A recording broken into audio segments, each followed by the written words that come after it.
السلام علیکم ملګرو چې چېرته هم هوټل ته ورځئ، رسټورانټ ته ورځئ، نو د هغه خیال به ساتئ. له اکثره کیمرې لګولي ټوله زندګي هم خرابه کړي، یا د خپلې ښځې سره یا د خپلې مور سره او تاسو هوټل ته راشئ هلته پټې کیمرې لګولي، نو ستاسو ټول ژوند به خراب شي. نو نن د دې طریقه درښیم چې تاسو ته به څنګه پته لګي چې آیا په دې هوټل کې کیمره لګېدلې ده، آیا په دې باتروم کې کوم کیمره لګېدلې ده، نو تاسو ته به څنګه پته لګي. نو نن به دې تجربه وکړئ چې چېرته هم هوټل ته ځئ نو په دې تجربه کوئ، هېڅ پته نه لګي.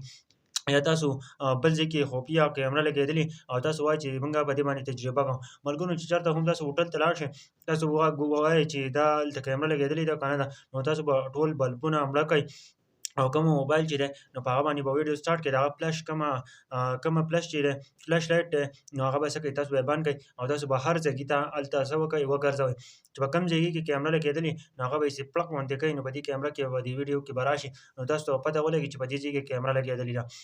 اکثره د بورډونو خواته لګولي یا ډبل بیډ خواته لګولي او په دې فلشونو کې هم لګولي، په فوارو کې هم لګېدلي.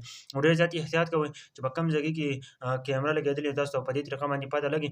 کومه فلش لایټ دی دغه بند کړئ او ټوله کیمره کې به یې وګرځوئ چې په کوم ځایګي کې هم کیمره لګېدلې نو تاسو ته به پته ولګي هغه سور لایټ به خامخا لګېدلی وي. نو اوس نن سبا دا خبرې ډېرې زیاتې راوتې دي، دا قصې ډېرې زیاتې راوتې دي چې کیمره ورته ولګېده او د خلکو زندګۍ خرابې شي، بیا بلیک میل کوي، بیا دې به روپۍ غواړي او بیا وله ویډیو په سوشل میډیا وایرل کوي. تاسو ته ښه پته ده ویډیو وله اپلوډ کړي په سوشل میډیا باندې او هغه وایرل شي، تاسو ته پته ده ځان د وایرل کولو دپاره بیا دغسې قصې کوي. نو ډېر زیات احتیاط کوئ چې چېرته هم هوټلو ته ځئ. نو اول خو پکار هم نه ده، که چېرته راشي کوښښ کوئ چې هوټل کې شپه مه کوئ.